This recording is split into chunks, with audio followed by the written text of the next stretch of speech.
Pemirsa, selamat malam. Anda menyaksikan Prime Talk Tajam Mendalam bersama saya Rory Asyari. Pemirsa, pertemuan Megawati Soekarno Putri dengan Prabowo Subianto hari ini mengundang banyak analisa. Salah satunya adalah soal kemungkinan Gerindra masuk ke koalisi dan juga mendapatkan salah satu dari 5 kursi pimpinan MPR. Nah, pemandangan ini jelas kontras dengan apa yang disampaikan oleh 4 ketua umum partai politik anggota koalisi Jokowi Ma'ruf kemarin yang mengatakan mereka belum memikirkan dengan serius perlu tidaknya tambahan parpol ke dalam koalisi.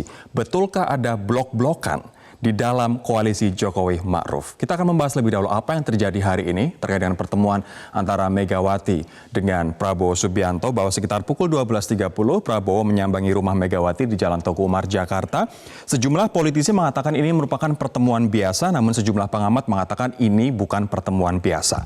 Nah, analis politik Pangi Syarwi Caniago, pemirsa, mengatakan bahwa rekonsiliasi dalam hal pembagian kekuasaan atau power sharing bisa saja terjadi dalam pertemuan ini. Nanti kita akan konfirmasi ke teman-teman narasumber. Namun yang jelas apa tadi yang disampaikan oleh Megawati dan juga Prabowo adalah Mega menyampaikan tidak ada koalisi oposisi.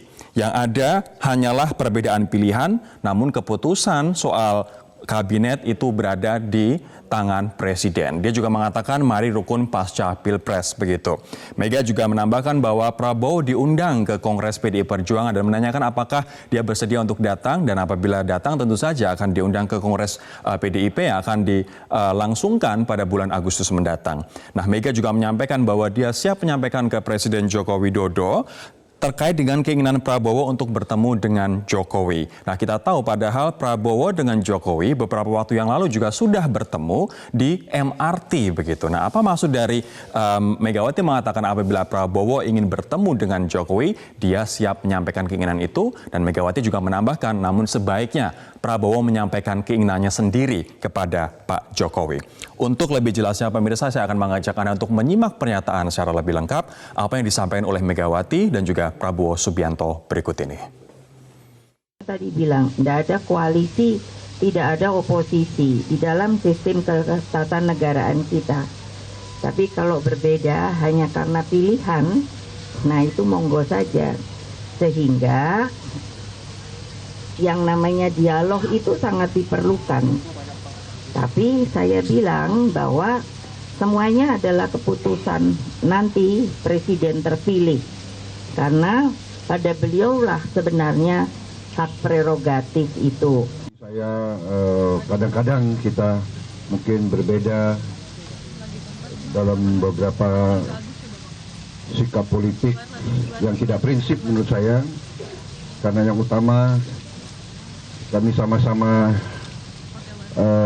patriot, sama-sama komit kepada NKRI sebagai harga mati. Jadi kalau ada perbedaan itu biasa. Di ujungnya kita selalu ingin melanjutkan dan menyambung tali persaudaraan, tali kekeluargaan, dan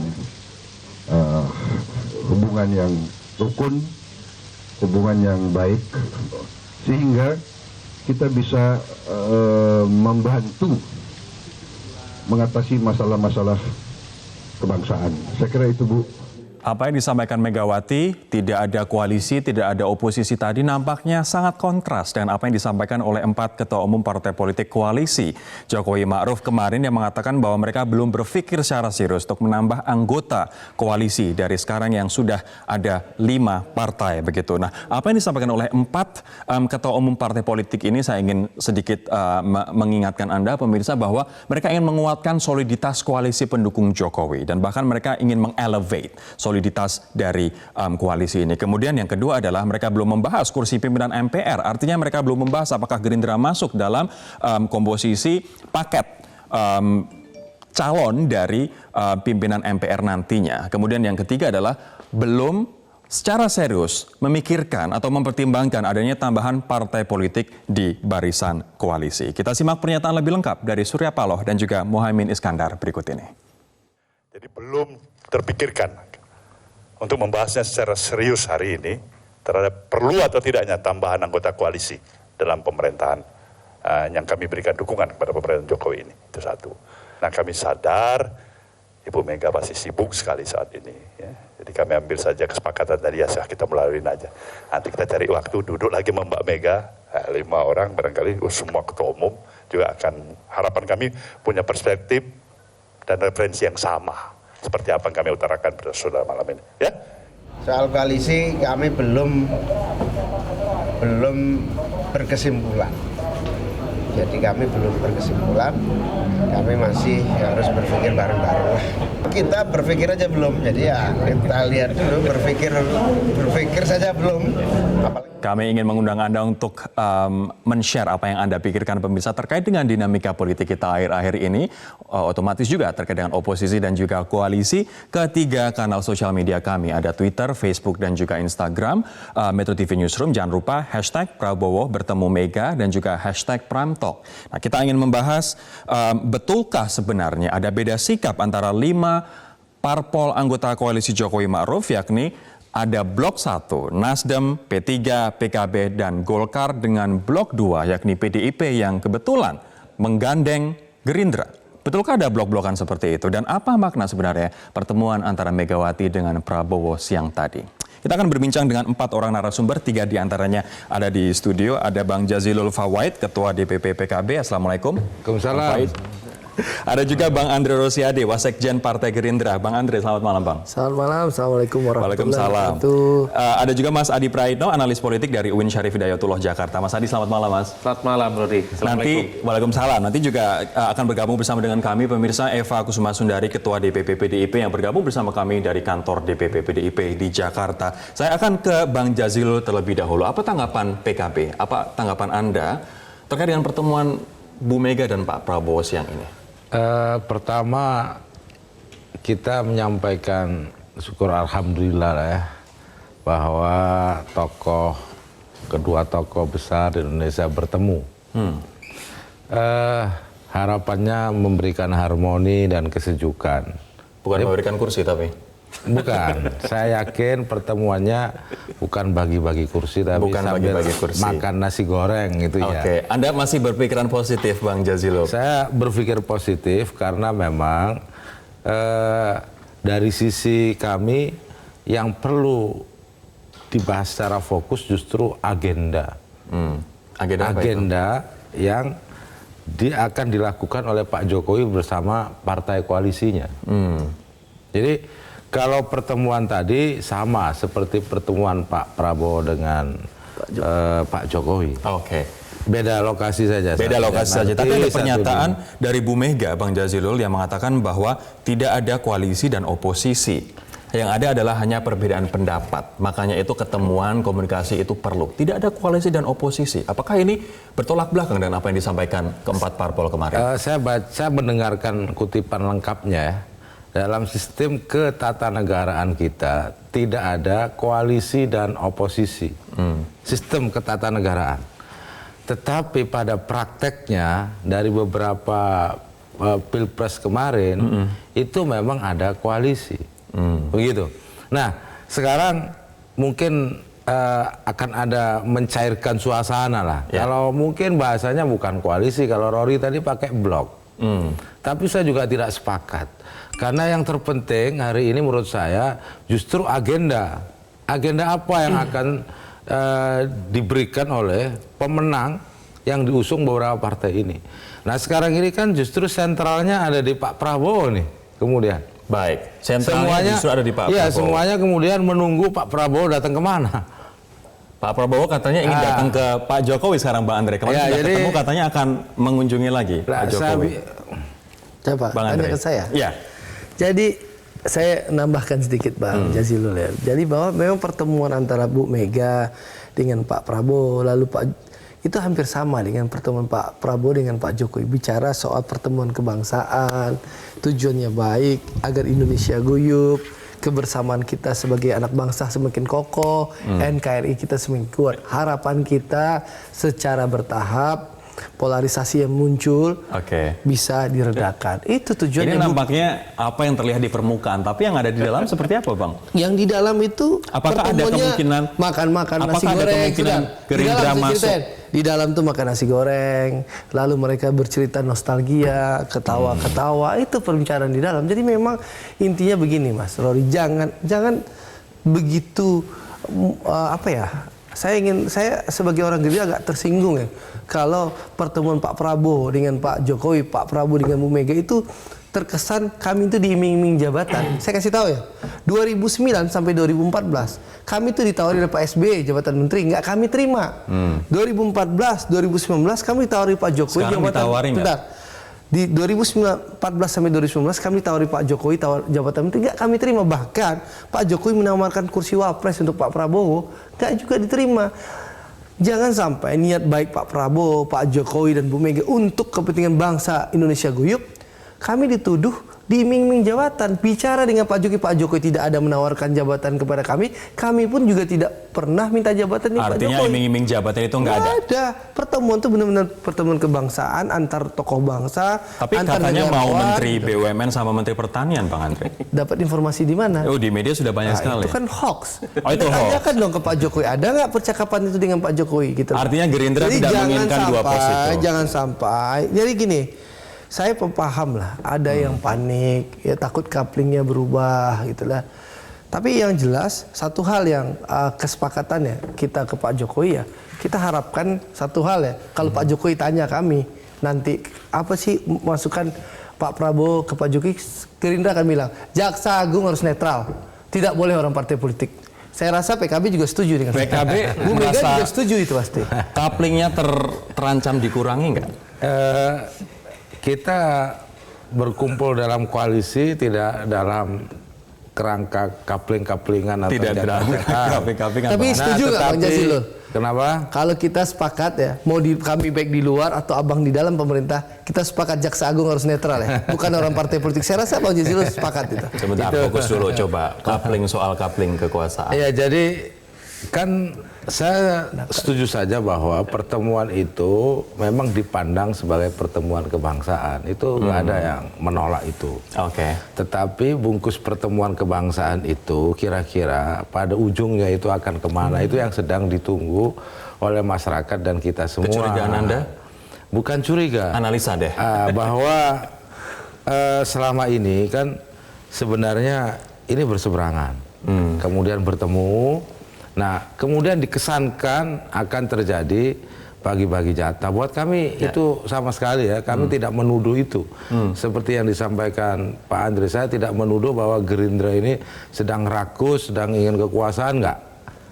Gitu. Oke. Tetapi kalau nanti faktanya itu yang terjadi, ya nanti akan kembali kepada publik siapa yang bagaimana kira-kira menjelaskannya. Baik. Kalau hari ini memang tidak ada pembicaraan yang bisa diambil kesimpulan bahwa Gerindra meminta jabatan Tapi atau saya ingin kursi. meminta penegasan dari Anda, bagian dari 4 partai politik yang kemarin menyampaikan sikap begitu.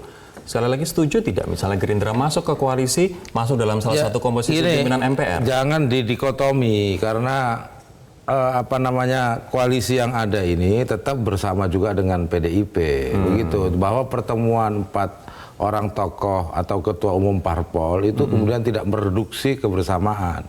Nah, kalau cara pandangnya kemudian kami dibentur-benturkan, tentu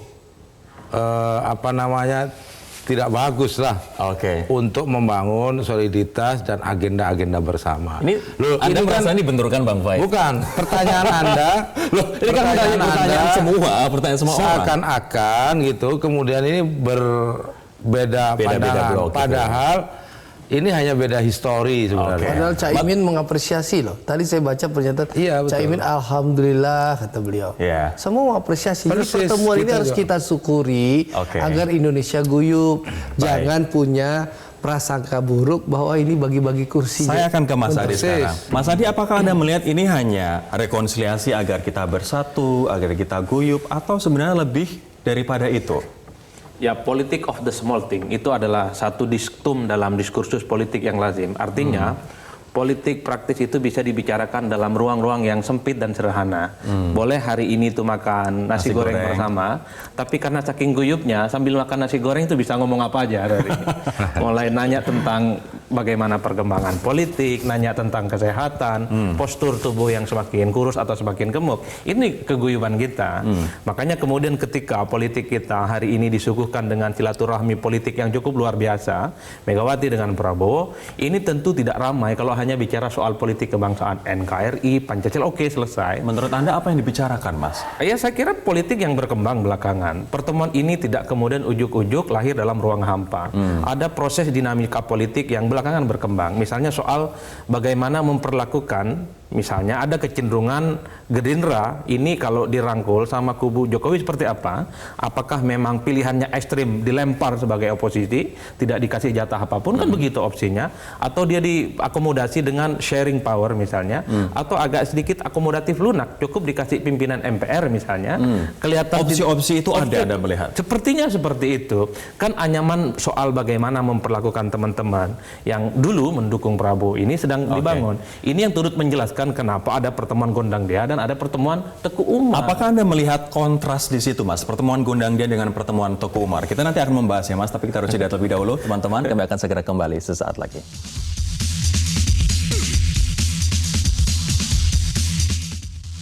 Saya akan ke Mas Adi. Mas Adi, apakah Anda melihat kontrasnya? Pertemuan di gondang dia, pertemuan di Teguh Umar saling bertolak belakang. Kalau melihat substansi idenya ada perbedaan, sekalipun itu tidak kontras. Betul bahwa dalam desain ketatanegaraan kita tidak mengenal oposisi dan koalisi gitu ya. Tapi idenya kalau teman-teman gondang dia itu berharap bahwa politik kali ini itu adalah harus ada satu hal yang kontras. Yang kalah itu jadi oposisi, yang kemudian yang menang itu jadi penguasa. Istilahnya sih tidak terlampau ekstrim. Tidak perlu memperluas basis koalisi tambahan. Itu lunak sih sebenarnya. Meski pada substansinya tidak ada upaya-upaya untuk menginginkan partai pendukung Prabowo menjadi bagian. Sementara Mbak Mega bilang, kok batas koalisi dan oposisi nggak ada dalam sistem keadaan kita. Ini yang kemudian dianggap sebagai pintu masuk kemungkinan Gerindra dan partai pendukung Prabowo lainnya menjadi bagian koalisi dalam Jokowi. Saya akan konfirmasi ke Mbak Eva. Sudah ada Mbak Eva Kusuma Sundari, Ketua DPP PDIP yang bergabung bersama kami dari kantor DPP PDIP di Jakarta. Betulkah memang ada pintu yang terbuka, Mbak? Khususnya untuk Gerindra, untuk bergabung bersama dengan koalisi Jokowi Ma'ruf Amin? Saya sekretaris Badikatpus ya, bukan ketua DPP. Oke, saya melihatnya begini. Sebetulnya yang di Teguh Umar itu tindak lanjut dari yang di gondang dia. Jadi menurutku semakin banyak ada pertemuan-pertemuan atau silaturahmi dengan para pemimpin-pemimpin itu akan bagus, karena Andre pasti setuju kita harus membereskan polarisasi yang ada di masyarakat, dan kalau kemudian elitnya itu atau para pemimpinnya itu menunjukkan hubungan personal yang baik, maka situasi akan mereda, dan pertemuan-pertemuan berikutnya itu juga akan makin mengikis residu-residu dari pilpres yang barusan yang memang banyak residunya. Jadi saya melihat ya. Mas Hasto juga mengatakan bahwa pertemuan tadi membahas desain pemerintahan ke depan. Berita ini kami sampaikan di Headline News tadi pukul 19 waktu Indonesia Barat. Memang untuk pemerintahan ke depan, desain pemerintahan yang menurut PDIP ideal itu seperti apa, Mbak? Ya, kita jangan lupa bahwa tidak ada suatu referensi yang fix dan semua negara akan mengikuti itu, gaya Amerika atau gaya Westminster ya. Tapi Indonesia mempunyai pengalaman sendiri, mempunyai mimpi sendiri yang kemudian bisa diwujudkan dalam perjalanan-perjalanan tersebut. Tidak ada ceritanya dua kontestan yang ketemu di tempat public space ya, seperti yang di MRT station, itu kan nggak ada, itu kan khas Indonesia dan kita harus menghargai dan makan mendukung. Oleh karena itu kalau kemudian ada pertemuan-pertemuan membahas bahwa misalkan Pak Hasto pada hari ini ngomong bahwa sebetulnya dalam sistem demokrasi gotong royong yang sudah dimulai oleh Bu Mega tidak ada batas yang sangat ekstrim antara koalisi maupun oposisi, karena kita ini gotong royong, karena ideologinya sudah jelas arahnya kemana, dan kalau kemudian itu ada perbedaan-perbedaan itu sifatnya teknis, bukan seperti di tempat-tempat yang lain. Jadi kalau kemudian ada bangunan seperti apa yang kita mau, itu kita sedang membentuknya in making gitu. Dan dengan Mbak Eva, sebelum saya beralih ke narasumber yang lain, apakah kemudian PDIP akan mengikuti apa yang disampaikan oleh 4 ketua umum parpol kemarin yang merupakan bagian dari PDIP juga, yang merupakan bagian dari koalisi Jokowi Haji Ma'ruf Amin, untuk tidak memikirkan terlebih dahulu adanya anggota baru di koalisi, Mbak? gini, saya pikir semua sudah tahu ya bahwa Pak Jokowi sejak awal itu akan membahas bersama-sama antara para parpol pendukung dan tidak satu persatu akan membahas formasi yang ada. Dan sampai sekarang kan Pak Jokowi belum menyatakan berapa kabinetnya, kemudian platformnya seperti apa, portofolionya seperti apa, dan berapa yang akan diberikan kepada parpol, berapa yang diberikan kepada profesional. Itu kan belum ada semua. Semua sedang mengembangkan teori dan ada yang terancam, aduh nanti berkurang dan seterusnya. Jadi menurut saya lebih baik kita menunggu Pak Jokowi memanggil semua parpol, membahas tentang format yang ada dan kemudian pembagiannya dan seterusnya. Baru ngomong ada basisnya. Kalau sekarang kan masih ngerambyang ya kalau orang Jawanya.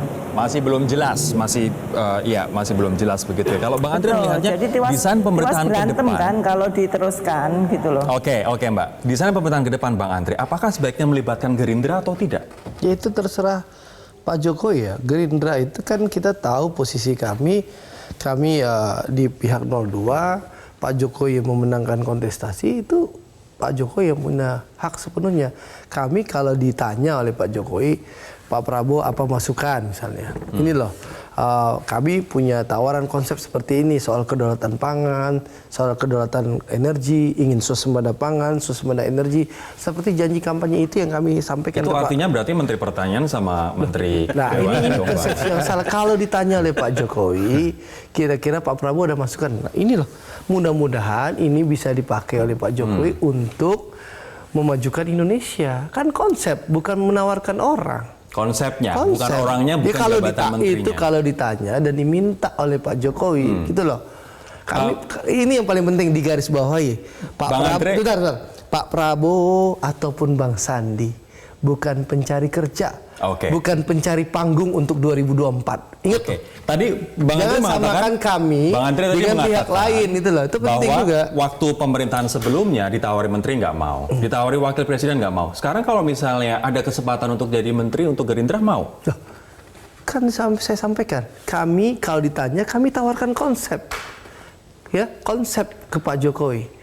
Ya konsep soal kedaulatan pangan, intinya bagaimana cita-cita kampanye kami, cita-cita Pak Prabowo yang disampaikan kepada rakyat, itu yang kami tawarkan ke Pak Jokowi kalau diminta dan ditanya.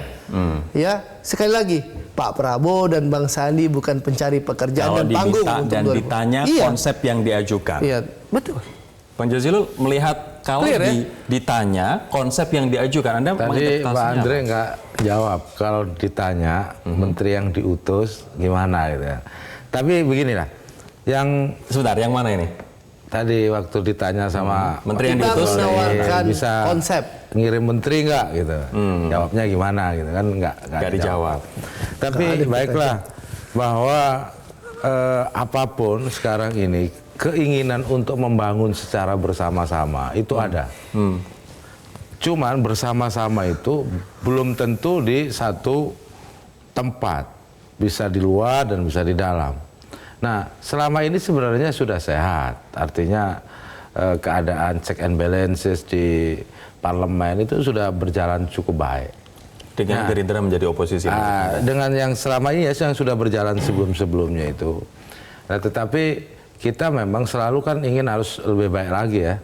Nah, justru menurut saya sekarang tantangannya ini kita yang penting kita bahas justru mengenai agenda yang sudah ada di dalam visi misi Pak Jokowi ini, kemudian didetailkan lagi dalam nomenklatur yang penting operasional di dalam pemerintahan ini, sehingga pemerintahan Pak Jokowi yang kedua ini berjalan lebih sukses. Apa yang akan dilakukan PKB apabila nanti ternyata pintu untuk Gerindra masuk misalnya diundang, kemudian ide-idenya diterima sehingga masuk ke dalam koalisi, Bang? Saya belum membayangkan gimana cara masuknya. Saya belum membayangkan gimana cara masuknya, karena kan seperti banyak disampaikan pengamat ya, dari menyerang terus menyeberang gitu kan. Justru kira-kira pintu cara masuknya itu seperti apa? Nanti kita apakah ditandai dengan kemudian ada jabatan yang ditempati atau tidak? Kalau ditandai dengan jabatan berarti bukan hanya sekedar konsep. Gitu. Kalau ternyata masuknya itu ditandai katakanlah mengambil tempat di ruang-ruang koalisi yang ada, di ruang-ruang pemerintahan itu, berarti bukan hanya konsep, tetapi konsep dan orangnya. Konsep dan orangnya. Nanti saya akan tanyakan ke Bang Andre, Bang. Cara masuknya seperti apa tadi pertanyaan Bang Jazuli? Kami akan Setelah iklan kan? setelah jeda, kami akan kembali sesaat lagi. Tetaplah bersama kami di Prime Talk. Bang Andre, menjawab pertanyaan dari Bang White tadi, caranya gimana, cara masuknya kalau misalnya Gerindra akhirnya masuk ke dalam koalisi, Bang? Saya juga nggak ngerti ya cara masuknya, karena itu kan bukan urusan kami ya, karena kan kewenangan menteri itu full kewenangan Pak Jokowi sebagai presiden, hak prerogatif. Bahkan Bang Jazilul pun, lalu 4 ketua umum partai itu paling juga bisa gertak-gertak di luar aja. Kewenangan sepenuhnya ada di tangan Pak Jokowi. Termasuk kami juga nggak tahu. Jadi yang jelas pihak kami sekali lagi pertemuan dengan Pak Jokowi, ketemu dengan Bu Mega, tujuannya hanya untuk menjadikan Indonesia guyup demi Indonesia Raya. Demi Garuda Pancasila, demi Merah Putih, bukan karena jabatan kami. Tapi saya ingin sampaikan, kalau ditanya Andre Rosiade maunya apa?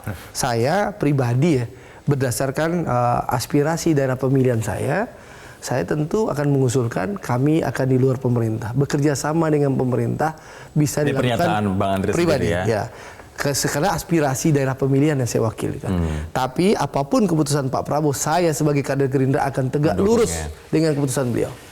Bang Andre juga belum tahu caranya, Bang Fawait. Ya, menurut Anda caranya akan seperti apa? Ya, saya nggak tahu juga. Anda nggak tahu juga? Karena justru... Tapi di hati Anda ada ganjelan tidak apabila Gerindra bergabung? Tahu atau tidak tahu caranya? Ini justru nanti kita kenali dulu motifnya untuk masuk itu. Kenali dulu. Yang kedua kita kenali dulu. Sebentar, silakan Pak Andre. Saya kasih masukan. Ini Mas Rodi harus paham, publik juga harus paham. Partai 02 pindah ke 01 tidak gampang. Pertama, Partai 02 mungkin akan dapat komplain dari pendukungnya. Yang kedua, saya kasih tahu, ini penting juga. Di 01 juga mungkin akan ada penolakan. Ini coupling takutnya berkurang. Ada yang ngincar 10 menteri, takutnya berkurang. Ada yang ngincar 9, takutnya berkurang. Ada yang ngincar 11, takutnya berkurang. Ini coupling tentu berbahaya kalau ada pemain baru. Nggak ada itu. Kita nggak merasa bahwa kalau melihat Mas Ade, style dan fashion Bang Andre ini memang Gerindra cocok di luar sebenarnya. Sebenarnya cocok di luar menurut Anda. Cukup proporsional dengan setuju saya itu. Dan Bang White juga setuju sepertinya.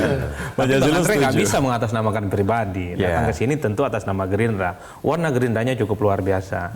Makanya ketika ditanya bagaimana cara pintu masuk menyampaikan gagasan yang disampaikan oleh 02, kan dalam politik representasi itu satu ada gagasan dan harus ada orang yang mampu menerjemahkan. Selama ini yang ngerti gagasan 02 ya hanya 02. Nggak mungkin gagasan itu dititip ke 01 untuk dioperasionalisasikan, sementara 01 nggak ngerti. Makanya ini sebenarnya adalah satu argumen politis untuk tidak dimaksudkan sebagai power sharing. Padahal kalau melihat kecenderungan suasana hatinya tentu teman-teman Gerindra tidak seperti 2014 lalu. Kalah pemilu declare untuk jadi oposisi. Sekarang sudah berbeda. Saat ini pilihannya cukup banyak. Kadang kalau diajak berkoalisi, mungkin akan mengusulkan gagasan dulu. Terus kemudian apakah ada kemungkinan-kemungkinan lain? Ya nunggu ikhtiar dan semacamnya. Atau mungkin juga nunggu istimewa ulama kan. Dan seterusnya. Ini adalah jawaban-jawaban yang split yang tidak to the point. Kalau niat oposisi kayak PKS dong. Sejak awal udah ngomong kalau kalah Jokowi harus kita tetap berada di luar kekuasaan. Kan begitu. Ini baru Bang Andre yang ngomong soalnya. Betul. Gerindra belum ngomong. Tapi saya akan ke Mbak Eva. Nanti keputusan di tangan Pak Prabowo. Baik. Saya akan ke Mbak Eva. Mbak Eva terkait dengan kebatinan Pak Jokowi, harus diakui bahwa PDIP merupakan salah satu partai pendukung dan Pak Jokowi merupakan bagian dari PDIP begitu. Kebatinan dari Pak Jokowi sendiri seperti apa sih Mbak? Apakah ingin ada Gerindra masuk ke dalam koalisi ataukah memang menghormati apa yang disampaikan oleh 4 parpol yang kemarin disampaikan? Ya, pertama dalam konsep modern politik itu bukan satu dibagi dua jadi dua enggak, tapi power itu bisa di-expand, bisa di-extend, bahkan we can create the new power. Dan itu yang mesti kita pahami bersama. Jadi misalkan ya bahwa Gerindra tidak di dalam kabinet, tapi dia bisa kita bisa membantu Gerindra dan mendukung Gerindra untuk di dalam komposisi atau posisi-posisi di DPR, di MPR, karena tidak bisa satu partai kemudian bisa memenangkan dirinya sendiri. Dan yang kedua, masih banyak posisi, misalkan dubes, yang tentu akan membutuhkan bantuan juga dari koalisi dan akan dicalonkan misalkan dari pemerintah dan seterusnya.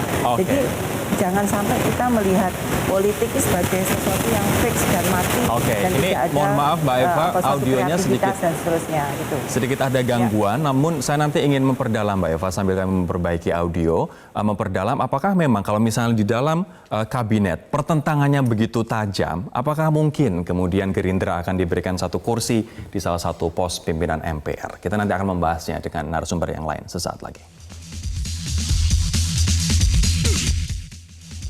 Mas Adi, kalau pertentangan, tadi seperti yang disampaikan Mbak Eva, Mas, kalau pertentangan misalnya di dalam kabinet, koalisi, akan begitu tajam, mungkinkah kemudian Gerindra dirangkul dengan cara diberi posisi di MPR? Jangan sampai terjadi apa yang disebut dengan political cohabitation, kawin paksa politik.